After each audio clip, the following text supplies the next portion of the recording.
ఓం శ్రీం హ్రీం క్లీం గ్లౌ గం గణపతయే నమః వరవరద సర్వజనం మే వశమానయ స్వాహా. ఓం ఐం హ్రీం శ్రీం శ్రీమాత్రే నమః శివశక్తైకరూపిణ్యై నమో నమః శివాయ. ఓం ఓం ఓం శ్రీ గురుభ్యో నమః. మూలికల్ల వేణుగోపాల దత్తాత్రేయ స్వామినే నమః. ఓం శామం జామం ఓం రాం ఓం త్రం గణం ఓం నమ శివాయ వేణుదత్తాత్రేయ నమ. ఓం ఐం ద్రౌగ్రం శ్రీం వేణుదత్తలక్ష్మీదేవ్యై నమ. ఓం హ్రీం రాం విష్ణుశక్తయే నమ. ఓం కమలాల శ్రీమేరుచక్రమా నమ. ఓం అరుణాచలేశ్వరాయ నమ. ఓం శ్రీ శేషాద్రి స్వామిని నమ. శ్రీ శేషాద్రి స్వామి చరితామృతం 10వ అధ్యాయంలో ఉపదేశములు 3వ భాగం అధ్యకరిష్యే నమ. శ్రీ శేషాద్రి స్వామి చరితామృతం 10వ అధ్యాయంలో ఉపదేశములు 3వ భాగం. రుక్మిణమ్మ తిరుచినాపల్లిలో నివసించేది. దేవీ భక్తురాలు రుక్మిణమ్మ స్వామిని ప్రత్యక్ష దైవంగా భావించేది. ఆమె నిత్యము మూక పంచతిలోని ఆర్యాశతకం పుట్టించేది. ఒకనాడు రుక్మిణమ్మ తిరువణ్ణామలై వచ్చి స్వామి సాధు సత్రంలో ఉండగా దర్శించి ఆర్యాశతకంలో 1వ శ్లోకం నుంచి 10వ శ్లోకం వరకు కారణ పరిచిద్రూప కంచీపురసీమ్ని కామపీఠగత కాచన విహరతి కరుణ కాశ్మీరస్తవక కోమలంగలత. పరమ పవిత్రమైన కాంచీపురంలో కామపీఠముపై కారణ రూపిణిగా అన్ని కారణములకు అతీతమైనదిగా కుంకుమ పువ్వుల గుర్తులు కలిగిన తీగ వంటి శరీరము కలిగి దయాసముద్రాలైన వర్ణించనాలే గాని ఒక మహాశక్తి సంచరించుతున్నది. కంచన కంకీ నిలయం కరద్రుత కోదండపాన శృడిపాశం కఠినస్తన భరణ భరణం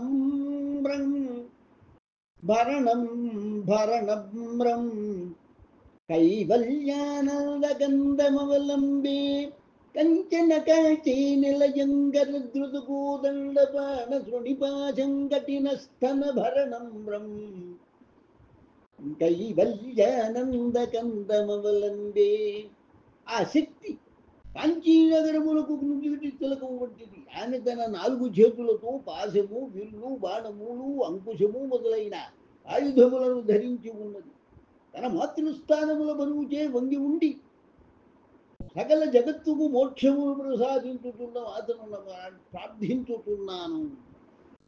కించిత పల్ల పరిపోషణ చింతామణి రేవ కంచి నిలయామే చిరతర సుచరిత సులభాచిత్తం శిశిరయతు శిక్షుకాధార. కాంచీపురంలో వెలిసి ఉన్న చింతామణి నేను కోరిన కోరికలన్నీ సిద్ధింపజేస్తుంది. అత్యంత పుణ్యాత్ములకు మాత్రమే తల్లి సులభంగా వసురాలో గుర్తుంది. అమృతమైన ధారలతో ఆమె బాధతో ఉన్న నా మనస్సునకు శాంతిని ప్రసాదిస్తుంది. కుటిల గజం కఠిన కుచం కుండస్మిత కంది కుంకుమఛాయం కురుతే వికృతిం కంచ్యాం కుల పర్వత సార్వభౌమ సర్వస్వం.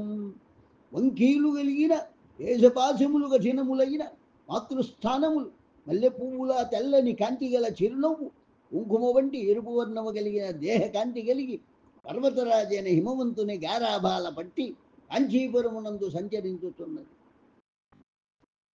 పంచశరశాస్త్రబోధన పరచార్యేణ దృష్టిపాతేన కాంచీసీమ్ని కుమారి కాచన మోహయతి కామజేతారం. అమ్మగ్రీగండి చూపులు కాముని దహించిన ఈశ్వరుని మోహింపజేయగలిగాయంటే ఆ చూపులు కామశాస్త్రమును బోధించుటలో ప్రవీణులైన గురువుల వంటివే కదా. పరజాకాంక్షీ బుర్రయ పర్వత పర్యాయ పీన కుచ భరయ పరతంత్ర వయమనయ పంకజ సబ్రహ్మచారి లోచనయ.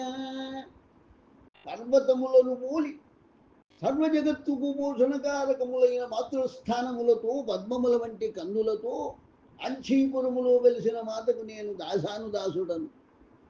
ఐశ్వర్యమిందు మౌళేరేకాత్మ మౌళిరేకాత్మ మౌళేరకాత్మ ఐశ్వర్యమిందు మౌళేరేకాత్మ ప్రకృతి కాల్చి మజ్జగతం ఐందవకి సూర్యకే శేఖర మైదం పర్యం చకాంతి నిగమాన.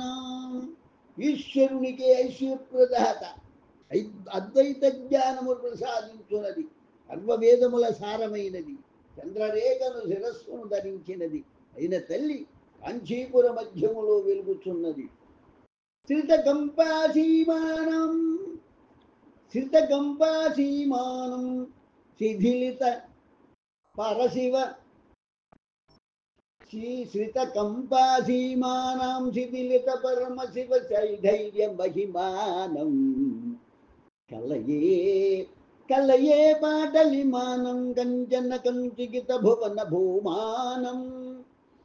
శ్రితకంపాసీమానం శిథిలిత పరమశివ ధైర్య మహిమానం కలయే పాటలిమానం కంచన కంసుకిత భువన భూమానం. పంబనది తీరంలో స్థితురాలైనది నిగ్రహవంతుడైన పరమశివుని నిగ్రహముచే చెలింపజేయునది, మన్మధుని పునర్జీవితుని చేసినది, సమస్త భౌనములను వస్త్రముగా ధరించున్నది, ఎరుపు వర్ణముతో ప్రకాశించు మాతను మనస్సులో ధ్యానించుతున్నాను. అద్రుతగాంచి నిలయ మాధ్యమారూఢ యౌవనాటోపాం అగమవతం సకలీ కామానంద ద్వైత కందలిం వందే. కాంచీపురమును చల్లగా దూచే కాపోడే ఆదిశక్తి నిత్య యవ్వనవతి ఉపనిషత్తుల సారమైనది అద్వైతానంద రూపిణి అయిన మాతకు నమస్కరించుతున్నాను. శృంగాభిరామ కుజభర శృంగారితమాశ్రయామి కాంచిగతం గంగాధర పరతంత్రం శృంగారద్వైతతంత్ర సిద్ధాంతం. మహోన్నతములు శృంగారభరితములైన మాతృస్థానములు కలిగినది, శృంగార విద్య తంత్రశాస్త్రములో ప్రవీణురాలు, గంగను ధరించిన వారికి వశవర్తి అయిన జగన్మాతను స్మరించుతున్నాను. కాంచీరత్న విభూష కామపి గంధత్వూతికా పాంగీం పరమాంకలమ కళాముపాసే పరశివ వామాంగ పీఠికాధీనం. కాంచీపురమునకు మణిప్రహారముగా ప్రకాశించున్నది, తన క్రీగంటి చూపుతో మన్మధుని పునరుజ్జీవితును చేసినది, జగదీశ్వరుని వామభాగమున తన స్థానముగా చేసుకున్నది అయిన జగన్మాతను ప్రార్థిస్తున్నాను. సంపాదీరచరాణం కరుణాకూరగిత దృష్టిపాతానాం కేళీవనం మనోమేఘేషా చిద్భవతు చిద్విలాసానం. అమ్మ, నా మనస్సు ఒక క్రీడాస్థలం. పంపానదీ తీరములో ఉన్న ఆ క్రీడాస్థలములో దయాసముద్రాలు అయిన నీవు చిద్విలాసముగా సర్వత్ర విహరిస్తూ ఉండాలని ప్రార్థిస్తుంటున్నాను. ఆమ్రతరుమూలవసతే రాజు అపురుషస్య నయన పీయూషం అరబ్ధ యౌవనోత్సవమామ్నాయ రహస్యవంతరవలంబే. ఆమ్రతరుమూలవసతే ఆదిమ పురుషస్య నయన పీయూషం అరబ్ధ యౌవనోత్సవమామ్నాయ రహస్యమంతరవలంబే. ఒక మామిడి చెట్టు క్రింద నివాసుడైన ఏకాంబరనాథుడైన ఈశ్వరుని మూడు నేత్రములైన సూర్య చంద్రాగ్నులకు నీ దృక్కులు అమృతపానం వంటివి. సర్వవేద స్వరూపిణి నిత్య యవ్వని అయిన తల్లిని ప్రార్థించుతున్నాను. అధిగాంచి బర్మయోగి యోగి విరాదిమ అపరపీఠ సీమ్ని దృశ్యేన అనుబద్ధం మమ మానసవరుణిమ సర్వజ్ఞ సంప్రదాయేన. అమ్మా, ఈ సకల ప్రపంచములు నీవు తన రక్తవర్ణముతో ముంచివేస్తావు. అటువంటి ఎరుపుల వర్ణముతో కాంచీపురములో నెలకొన్న నిన్ను యోగీశ్వరులు ఏ రూపంతో సందర్శిస్తారో ఆ రూపముతో ఉన్న మాత నన్ను కరుణించుగాక. అంకిత శంకర దేహ మంకురితో రోజర కంకణాశ్లేషై అధికాంచి నిత్య తరుణీ మద్రాక్షం అద్భుతాం బాలాం. ఒక నిత్య యౌవన అయిన బాలాస్వరూపము శంకరుని దేహమును తన అంకిత సీమగా చేసుకున్నప్పుడు ఆమె కౌగిలింతల అంకములు ఈశ్వరుని శరీరముపై ఏర్పడిన అటువంటి జగన్మాతను నేను కాంచీపురములో తిలకించాను. భక్తితో పఠించి స్వామికి నమస్కరించింది. స్వామి ఆమె భక్తికి సంతసించి కరుణాంతరంగుడై రుక్మిణమ్మను కౌగిలించుకున్నారు. తక్షణమే ఆమె మూర్ఛిల్లినది. స్వామి దగ్గర ఉన్న మాణిక్య స్వామి మూర్ఛిల్లిన రుక్మిణమ్మపై నీళ్లు చెల్లాలని భావించి నీరు కోసం బయటకు పోగా ఈలోగా స్వామి రుక్మిణమ్మ కళ్ళను తన చేతితో స్పృశించగానే రుక్మిణమ్మ స్పృహలోనికి వచ్చి తన ఎదురుగా మంచంపై కూర్చొని ఉన్న స్వామి కాళ్లకు తన తలను స్పృశించి నమస్కరించినది. అప్పుడు స్వామి ప్రసన్నవదనులైన రుక్మిణమ్మతో శ్రీరాముని చరణ కమలములను నమ్ముకుంటే ముక్తి, ఈ విషయాన్ని మర్చిపోవు కదా అని అన్నారు. భగవద్గీతలో విజ్ఞాన యోగమును అధ్యాయంలో 18వ శ్లోకంలో ఉదారా సర్వయేవైతే జ్ఞానీ త్వాత్మైమమే మతం ఆస్థిత సహి యుక్తాత్మా మామేవానుత్తమం గతిం. అత్తుడు, అర్ధార్థి, జిజ్ఞాసుడు, జ్ఞాని అని 4 విధములుగా పరిగణింపబడు భక్తులందరూ నిస్సంశయముగా ఉదాత్తులే. అయినను వీరిలో జ్ఞానమునందు స్థితుడైన వారిని నా స్వరూపమైన ఆత్మగానే భావించును. అతడు నా దివ్యమైన సేవయందు నియుక్తుడైనందున అత్యుత్తమమైన నా పరమగతి తప్పక పొందుతాడు. భగవచ్చరణములకు గురుపాదములకు భేదములే. గురుపాదములే శ్రీరాముని చంద్రుని చరణములు, శ్రీరామచంద్రుని చరణములు. శ్రీరామచంద్రుని పాదములు నమ్ముకున్న వారికి అనగా గురుభక్తియుతులకు మోక్షము కరతలామలకమని స్వామి బోధలో ముఖ్యోద్దేశ్యం. ఒకనాడు శాంతమ్మ ఇళయనారు గుడిలో స్వామిని కలిసి నమస్కరించగా స్వామి సూర్యుని వైపు తన కుడి చేయి చూపుడు వ్రేలు రూపుచూ జ్ఞానం అంటే అదే కదా అని అన్నారు. ఇందులో ఒక విశేషార్థం ఉన్నది. ఒక సూర్యుడు వివిధ జలాశయముల్లో అనేక సూర్యులుగా ప్రతిబింబిస్తూ ఉంటాడు. అట్లే ఒక్కడే పరమాత్మ సర్వక్షేత్రములలో భాషిస్తూ ఉంటాడు. ప్రతిబింబ సూర్యుడు బింబభూతుడైన సూర్యుని కంటే అన్యముగా కనబడుతాడు. బుద్ధిలో ప్రతిబింబమయ్యే ఆత్మాభాస కూడా ఆత్మ కంటే వేరుగా కనపడుతూ ఉంటుంది. ప్రతిబింబ సూర్యుని చంచలత్వాది గుణములు సూర్యునికి ఎట్లు చెందవు. చిదాభాసుని కర్తృత్వాది గుణములు ఆత్మకు సంక్రమించవు. స్వయం ప్రకాశమానుడై సూర్యుడు వస్తువులను ప్రకాశింపజేసినట్లు ఆత్మ స్థూల వస్తు సముదాయమును ప్రకాశింపజేసి తాను వెలుగొందుతూ ఉంటుంది. కానీ ఈ తత్వమునే మొత్తంగా శాంతమ్మకు వైవిధంగా బోధించినారు. విల్లుపురం దగ్గర ఉన్న అనంతపురం గ్రామ వాస్తవ్యులు రాజం అయ్యారు. ఔదార్య గుణములు కలిగిన దైవభక్తులు, నిరంతరము సత్సంగములు కోరేవారు. వారి మీద వీరికి అపారమైన భక్తి. వారు తిరువన్నామలకి కొన్ని భౌతికమైన పనుల కొరకు అప్పుడప్పుడు వచ్చేవారు. కొన్నిసార్లు కేవలము దైవ దర్శనానికి అని వచ్చి స్వామిని కలిసేవారు. ఒకసారి స్వామి రాజం అయ్యరుతో ఇతడి ఏమీ లేదు, బయటే ఉన్నది అని అన్నారు. ఇతడు ఏమీ లేదు అంటే భౌతిక సంబంధమైనవి పొందడానికి ఇతడు అవకాశం లేదని స్వామి భావన. రాజమయ్యను తిరువన్నామలై దర్శించడంలో భౌతికమైన ఆసక్తి, వ్యవహారాలు చాలా ఉన్నవని ప్రజలు అనుకునేవారు. పురమునకు బయట ఉన్నది అంటే భౌతికమైన వ్యవహారములకు బయట వ్యాపించిన సర్వవ్యాపకమైన జ్యోతిని తెలుసుకోవలేనని స్వామి భావన. స్వామి మర్మంగా పై మాటలను రాజమయ్యలతో అనడంలో, మీరు ఎప్పుడైనా తిరువన్నామలై వచ్చినా జ్ఞాన సౌభాగ్యాల దృష్టిలో పెట్టుకొని రమ్మని, భౌతికమైన విషయాసక్తితో కూడిన పనులను దృష్టిలో పెట్టుకొని రావలదని స్వామి మందలింపుగా చెప్పారు.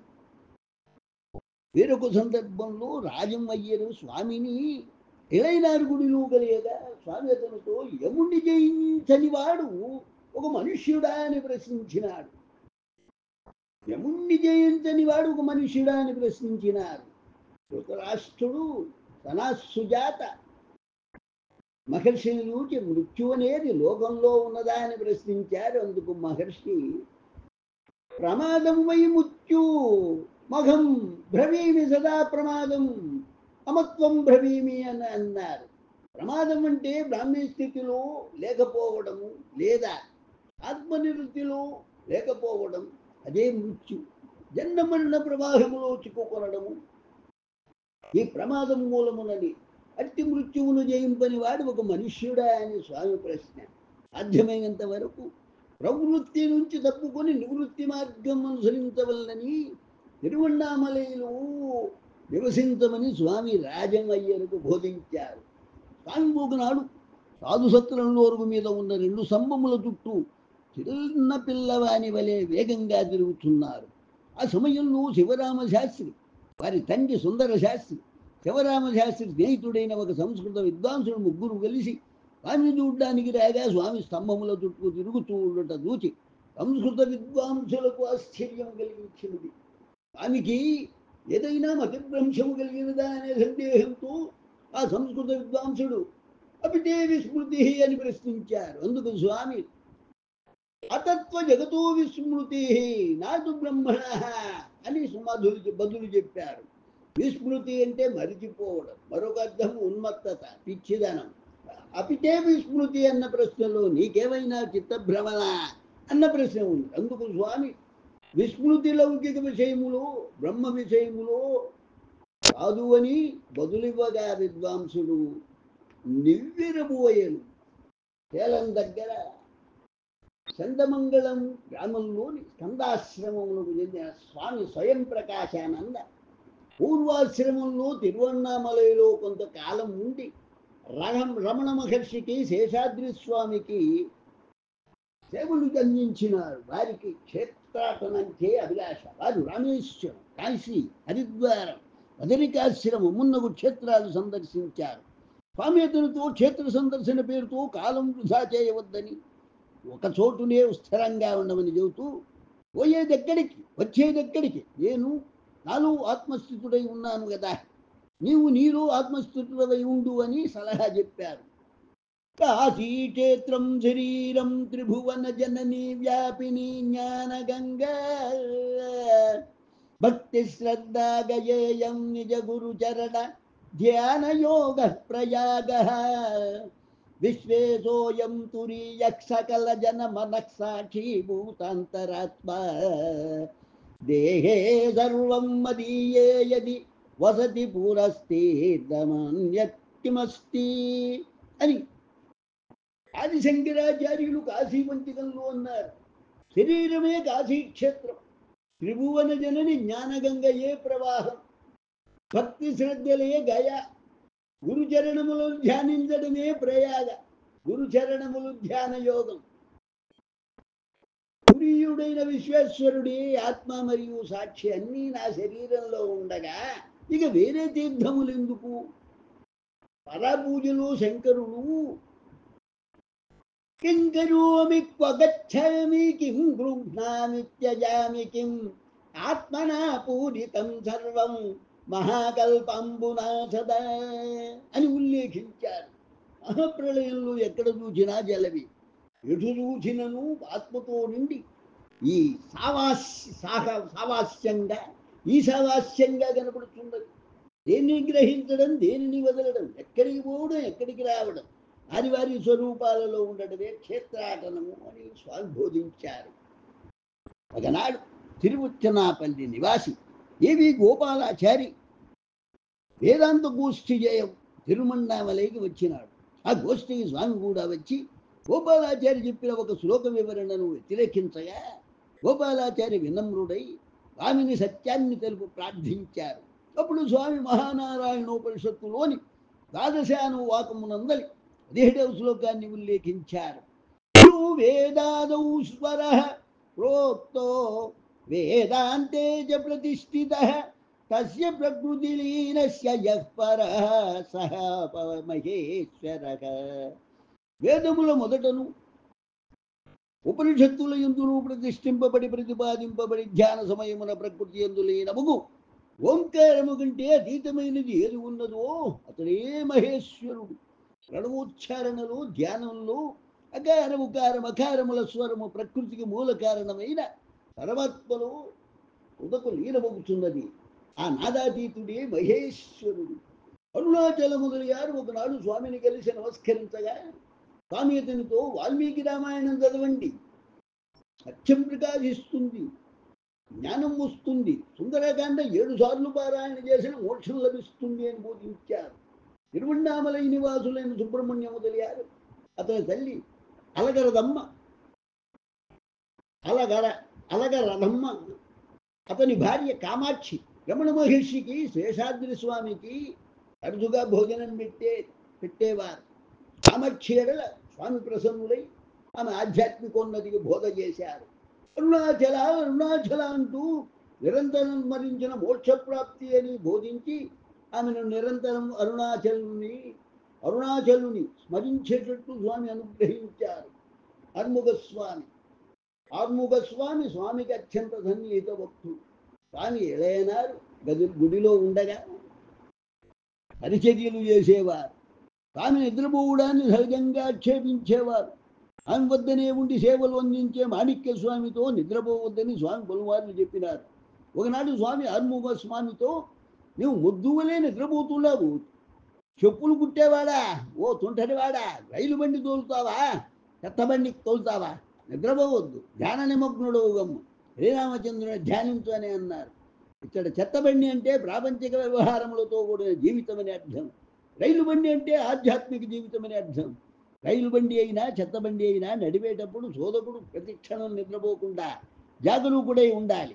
లేనిచో ప్రమాదం జరిగే అవకాశం ఉండదు. శోధకుడు మనస్సు, వాక్కు, శరీరములను కేంద్రీకరించి బండిని నడవాలి. అట్లే ధ్యానాభ్యాసములకు మనస్సు, వాక్కు, శరీరములను సమన్వయపరచి అంతరాత్మపై కేంద్రీకరించాలి. ఎవరైతే నిరంతరము భౌతిక జీవితాన్ని గడుపుతూ అజ్ఞానులై తామసిక నిద్రాసక్తులైన వారు పాపమును మూటగట్టుకుంటూ చెత్తబండిని నడిపేవారని అర్థం. ఎవరైతే నిరంతరము రామనామ స్మరణ చేస్తూ నిద్రింతక నిత్యము జాగరూకులై ఉండేవారు రైలు బండి నడిపేవారని అర్థం. కాషాయ వస్త్రాలు ధరించి నిరంతరము ధ్యానమగ్నులు కాకుండా నిద్రాసక్తులుగా ఉండే ఆర్ముగ స్వామి, మాణిక్య స్వాములను స్వామి నిద్రపోవద్దని రామనామ స్మరణ ధ్యాన ప్రక్రియగా నిరంతరము చేయమని బోధించారు. కట్టగరంపాళయంలో జ్ఞానాంబ నివసించేది. ఆమెకు వివాహానంతరం యవ్వనవతిగా ఉండగా భర్త చనిపోవడంతో ఆమె తండ్రి ఇతర సాధువుల స్వాముల సహకారంతో అనేక ఆధ్యాత్మిక గ్రంథాలు తెచ్చి ఇచ్చి ఆమె చేత చదివింపజేసి ఆధ్యాత్మిక మార్గంలో ప్రవేశపెట్టారు. ఆమె రోజులో ఎక్కువ కాలం ధ్యాన నిమగ్నురాలై ఆత్మనిష్టలో గడిపేది. ఒకరోజు ఆమె తిరువణ్ణామలై వెళ్ళి స్వామిని దర్శించి నమస్కరించగా స్వామి కరుణాంతరంగులై జ్ఞానాంబకు దక్షిణామూర్తి అష్టకంలోని మొదటి శ్లోక భావాన్ని చెప్పి జ్ఞానాన్ని ఉపదేశించారు. విశ్వం దర్పణ దృశ్యమాన నగరీ తుల్యం నిజాంతర్గతం పశ్యన్నాత్మని మాయయా బహిరిమూర్భూతం యథా నిద్రయా యక్షాచాత్ కురుతే ప్రబోధ సమయే స్మాత్మాన మేవాద్వయం తస్మై శ్రీ గురుమూర్తయే నమయిదం శ్రీ దక్షిణామూర్తయే. స్వప్నంలో మనకు కనిపించిన దృశ్యమును వెలుపుల జరుగుతున్నట్టులా తలుస్తాము. అట్లే అర్థంలో కనిపించుతున్న ప్రతిబింబము వలె మన మనస్సులో గోచరించుతున్న ప్రపంచమును మాయ వల్ల వెలుపల ఉన్నదానినిగా చూచుతుంటాము. ఆ మాయ నుండి మేల్కొన్న క్షణమే ఆ ప్రపంచమంతయు మన ఎందే గోచరించుతున్నదని తెలుసుకుంటున్నాము. ఇట్లు తనకు భిన్నముగా వేరొక వస్తువు లేదని ఎవడు గ్రహించునో అట్టి గురుమూర్తి అయిన శ్రీ దక్షిణామూర్తికి నమస్కారం. 1939వ సంవత్సరంలో ఈ గ్రంథము ప్రచురితమయ్యే నాటికి జ్ఞానాంబ 80 సంవత్సరముల వయస్సులో సంపూర్ణ ఆరోగ్యవంతురాలుగా నిరంతరము ఆత్మనిష్టలో గడుపుతూ ఆధ్యాత్మిక ఉన్నతిని సాధించినది. ఒకనాడు స్వామిని ఒక సాధువు కలిసి నమస్కరింపగా స్వామి అతనితో కాళిదాసకృత శ్లోకాన్ని వాగర్ధ విభజం వృక్తౌ వాగర్ధ ప్రతిపత్తయే జగతః పితరౌ వందే పార్వతీ పరమేశ్వరూ. సప్తార్థ జ్ఞానము కలుగుటకు శబ్దార్థముల వలె పూర్తిగా కలిసి ఉన్న ప్రపంచమునకు తల్లిదండ్రులైన పార్వతీ పరమేశ్వరులకు నమస్కరించుతున్నాను అని ఉచ్చరించి జగత్తుకు తల్లిదండ్రులైన పార్వతీ పరమేశ్వరులను నిత్యము స్మరించమని ఉపదేశించాడు. ఇచ్చట పార్వతి మాయగా వర్ణించబడి పరమేశ్వరుని ఎందే ఉన్నది. ఉపనిషత్తులలో మాయంతు ప్రకృతిం విద్యాత్ మాయనంతు మహేశ్వరం అని చెప్పబడింది. ఈ విశ్వమంతా శివశక్తైక్యం అని సిద్ధాంతులంతా అంగీకరించారు. దైవము తన స్వరూపంలోనే విశ్వాన్ని సృష్టించాడు. కావున మాయ అనే శక్తి ఈ పంచభూతాత్మకమైన ప్రపంచంగా వ్యక్తమవుతుంది. ఈ మాయయే అనేక నామరూపాలుగా విశ్వంలో వ్యక్తమవుతుంది. కొట్టాయర్ నివాసు మహాలింగ స్వామి ఒకనాడు స్వామిని కలిసి నమస్కరించి వినమ్రతతో, స్వామి ఎందుకు మీరు ఎప్పుడూ అటు ఇటు తిరుగుతూ పరిగెత్తుతారు అని ప్రశ్నించగా స్వామి అతనికి బదులు చెప్పుతూ, నేను పరిగెత్తడం కానీ నిలబడటం కానీ లేదు. ఈ శరీరం ఇచ్చట ఉండటము పరిగెత్తడం అనేది నా దృష్టిపథంలో లేదు. ప్రాణవాయువు ఈ శరీరాన్ని అటు ఇటు కదిలిస్తున్నదని చెప్పారు స్వామి. స్వామి నేను నాది అనే కర్తృత్వ భావన లేకుండా సర్వకార్యములు చేయుతున్న జ్ఞాన పండితుడు. కావున మహాలింగ స్వామి అడిగిన ప్రశ్నకు పై విధంగా సమాధానం చెప్పారు. జ్ఞానస్థితి గురించి భగవద్గీతలోని జ్ఞానయోగం అను అధ్యాయంలో 18వ శ్లోకం, కర్మణ్య కర్మయః పశ్యే అకర్మణి చ కర్మయః సబుద్ధిమాన్ మనుష్యేషు సంయుక్త కృష్ణ కర్మకృత్. కర్మయందు అకర్మను, కర్మరాహిత్యము మరియు అకర్మయందు కర్మను గాంచువాడు మనుషులలో బుద్ధిమంతుడు. అట్టివాడు అన్ని రకముల కర్మల యందు నియుక్తుడైనను దివ్యస్థితిలో ఉన్న జ్ఞానియడు. సమస్త కార్యములు చేయుచున్నను కొత్త కర్మ రాకుండా చేసుకునే విధానము అకర్మ అని చెప్పబడుచున్నది. కార్యము చేసేటప్పుడు నేను నాది అనే కర్తృత్వ భావన వదలి దైవము చేయుచున్నాడని భావముతో చేయడంతో నూనెకు నీరు అంటున్నట్లు ఆ పనిలో కర్మ అంటదు. అదే అకర్మ. యస్య సర్వే సమారంభా కామ సంకల్పవర్జితా జ్ఞానాగ్నిదగ్ధ కర్మాణం తమాహు పండితం బుధాః. ఎవడైతే కర్మఫలము ఆశించకుండా సర్వకార్యములు చేయును, ఎవడైతే జ్ఞానాగ్ని చేత కర్మలను కాల్చునో వానిని బుధులు జ్ఞాన పండితుడనే అందురు. ఉపనిషత్తులు ఆత్మసాక్షాత్కారము ఉంది జీవన్ముక్తుడైన యోగి స్థితిని వర్ణించుతూ, పాము తన కుపుశాన్ని వదిలితే అది గాలికి అనేక ప్రదేశాలకు పోతుంది. అదేవిధంగా జీవన్ముక్తిని శరీరం ఒక ప్రదేశంలో ఉండగా ప్రాణవాయువు చేత అటు ఇటు పరివర్తించబడుతుంది అని జీవన్ముక్తుడు నిష్క్రియముగా ఉంటూ కర్మలకు అతీతంగా ఉండును. ముక్కూరు శ్రీనివాసాచార్య స్వామి వద్దకు వచ్చి నమస్కరించగా స్వామి మౌనంగా ఉంటూ పద్మాసనస్థుడై చిన్ముద్రలో కూర్చుని జీవ బ్రహ్మైక్యము అంటే ఇదేను అంటూ ఆత్మానందము అనుభవంలోనికి రాలేదా అని శ్రీనివాసాచార్యని ప్రశ్నించారు. తైత్తరీయ స్మృతిలో చెప్పబడిన రసోవైసహ రసం హేవాయం తద్వానంది భవతి గురించి చెప్పుతూ రసానందం అంటే ఇదేను అని స్వామి వివరించారు. తిరువణ్ణామలలోని శారద విలాస్ మేనేజర్ స్వామిని కలియగా స్వామి అతనితో, నా తండ్రి, నా గురువు అందరికీ దైవమని పేర్కొంటూ మార్మికంగా మాట్లాడినారు. ఒకనాడు కరత్తూరు కనపతి శాస్త్రి స్వామిని కలిసి నమస్కరించగా స్వామి అతని తలపై తన చేతిని ఉంచి సూర్య భగవాన్ని ధ్యానించు, సూర్య నమస్కారములు చేయి అని చెప్పి, మానం భవతి సదాయు పురుష సతేంద్రియాయుష్యేంద్రియే ప్రతిష్టతి అని ఆశీర్వదించారు. ఆర్ శ్రీనివాస మొదలు గారితో స్వామి ఒకనాడు సంభాషిస్తూ, హృదయాంతవర్తి అయిన ఆత్మను ధ్యానించే వానికి బాహ్య విషయాలను చింతింపరని, ఎవరైతే హృదయాంతవర్తి అయిన ఆత్మను మరిచారు వారు మాత్రమే బాహ్య విషయాలను చింతించుతారని అన్నారు. తిరిగి శ్రీనివాస మొదలు గారి స్వామితో, జీవుడు, జగత్తు, ఈశ్వరుడు అను మూడు భూత వర్తమాన భవిష్యత్ కాలము అను మూడు కాలములలో ఉన్నాయి అని శైవ సిద్ధాంతులు చెప్పుతున్నారు. కానీ వేదాంతులు మాత్రం బ్రహ్మమొక్కటే సత్యమని, జీవపు జగత్తులు భ్రమయని చెబుతున్నారు. ఈ రెండు సిద్ధాంతంలో ఏది సత్యమని ప్రశ్నించారు. అప్పుడు స్వామి తిరిగి ప్రత్యుత్తరం ఇస్తూ, బృహదారణ్యకోపనిషత్తులో యాజ్ఞవల్కుల వారు బ్రహ్మమే సత్యము శాశ్వతమని వ్యాఖ్యానించారు. కావున బ్రహ్మమే సత్యమని మనం విశ్వసించాలని స్వామి అతనికి బోధించారు. ఒకనాడు శ్రీనివాస మొదలయ్యారు స్వామిని కలిసి నమస్కరించి ఒక కుటుంబంలో అందరూ జ్ఞానులుగా మారుటకు అవకాశం ఉన్నదా అని ప్రశ్నించగా స్వామి అతనికి ప్రత్యుత్తరం ఇస్తూ యోగ వాసిష్ఠ్యంలో చెప్పబడిన మోహజిత్ కథను చదివితే కుటుంబ సభ్యులందరూ జ్ఞానులుగా మారుటకు అవకాశం ఉన్నదని తెలుస్తుంది అని చెప్పారు. స్వామి ఆశ్చర్యకరంగా యోగ వాసిష్ఠంలో మోహజిత్ తన తల్లిదండ్రులు భార్య సేవకులు ఏ విధంగా కోరికలను నిగ్రహించి యోగ సిద్ధిని పొందినారో విలేకరించి చెప్పింది. ఒకనాడు స్వామి వీధిలో పోతున్నప్పుడు ఒక వేశ్య స్వామికి ఎదురుబడి నమస్కరించగా స్వామి ఆమెను కౌగిలించుకొని ఆశీర్వదించారు. ఈ సన్నివేశాన్ని చూసిన ఒక వ్యక్తి స్వామితో మీరు ఒక వేశ్యను తాకడం ఎంతవరకు సబబు అని ప్రశ్నించగా స్వామి అతనికి ప్రత్యుత్తరం ఇస్తూ చైతన్యము లేనిది ఏది అది చైతన్యమే అని అన్నారు. ఈ సన్నివేశంతో స్వామి సర్వజీవరాశిలో ఆత్మను చూస్తూ సమదృష్టి కలిగిన వారని తెలుస్తుంది.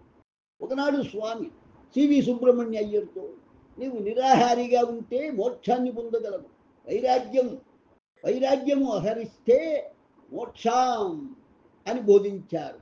ఇచ్చట ఆహారము అంటే విషయ వాంఛలుగా తీసుకోవాలి, నిరాహారం అంటే విషయ త్యాగం.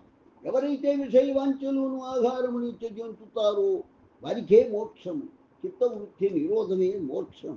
అది అభ్యాసం చేతను వైరాగ్యము చేతను లభిస్తుంది. అందుకే స్వామి వైరాగ్యం అహరిస్తే మోక్షం అని అన్నారు.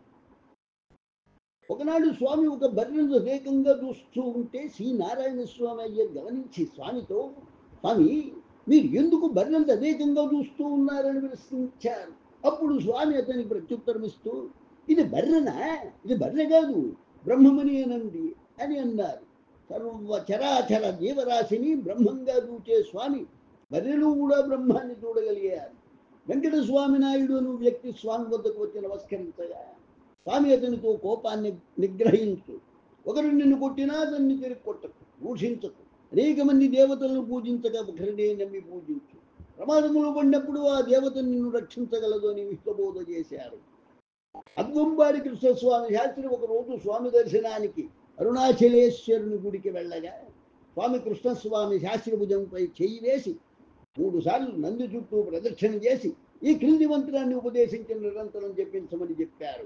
ఓం నమో నారాయణాయ, ఓం నమ శివాయ, అరుణాచల అరుణాచల అరుణాచల, శ్రీరామ రామ రామ.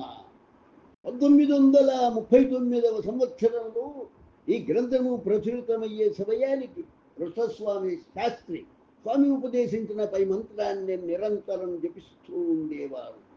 ఒకనాడు అరుణాచల స్వామి అను భక్తుడు స్వామి వద్దకు వచ్చి నమస్కరించి తరించే మార్గం చెప్పమని స్వామిని అభ్యర్థించారు. స్వామి అతని యందు ప్రసన్నుడై ఓం నమ శివాయ అను మంత్రాన్ని ఉపదేశించి అపీత కుచమాంబ సమేత అరుణాచలేశ్వరుని ధ్యానించిన మోక్షము కరతలమవుతుందని బోధించారు.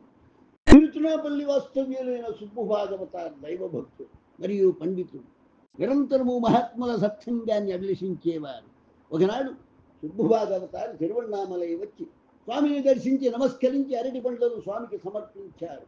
స్వామి అతని ఎడల ప్రసన్నులై ఒక అరటి పండులో కొంత తిరిగి మిగిలిన ప్రసాదంగా సుబ్బుభాగవతారికి ఇచ్చి జ్ఞానోపదేశం చేస్తూ త్యాగం వల్ల శ్రీమన్నారాయణ శరణు వేయటం వల్ల అరిషట్వర్గంలో జయించి ముక్తిని పొందవచ్చని చెప్పి ఈ కింది శ్లోకాన్ని ఉచ్చరించారు. నవైరజ్యాత్ పరం భోగ్భాగ్యం నభూధాత్ అపరం సుఖం నహరేరపరస్తాత్ర సంసారాక్షరూరిపుః. వైరాగ్యములకు మించిన సంపద లేదు, జ్ఞానములకు మించిన సుఖము లేదు, విష్ణువు కంటే మించిన రక్షకుడు ఎవరూ లేరు, సంసారము కంటే పెద్ద శత్రువు ఎవరూ లేరు. స్వామి తారక మంత్రాన్ని చాలా మంది భక్తులకు ఉపదేశించారు. రామనామ జపం వల్ల మోక్షము లభించగలదని స్వామి తరచుగా చెప్పేవారు. స్వామి వద్ద తారక మంత్రాన్ని ఉపదేశం పొందిన వారిలో చైతన్య స్వామి, కుంభకోణం శ్రీనివాస అయ్యర్, రుక్మిణి అమ్మాள், ఓదుక్కై రామస్వామి భాగవతార్, టిఎస్ కుప్పుస్వామి అయ్యర్, కృష్ణస్వామి ఆలియాస్ మలయ స్వామి, కుట్టి అయ్యర్, తిరువెంగడ మొదలయ్యారు, రాధాకృష్ణ అయ్యర్, గంగాధర శర్మ మున్నగు వారు గలరు. స్వామి అనేక మందికి తారక మంత్రాన్ని ఉపదేశించడంతో మోక్ష సాధనకు తారక మంత్ర జపమే గొప్ప మార్గం అని చెప్పవచ్చు.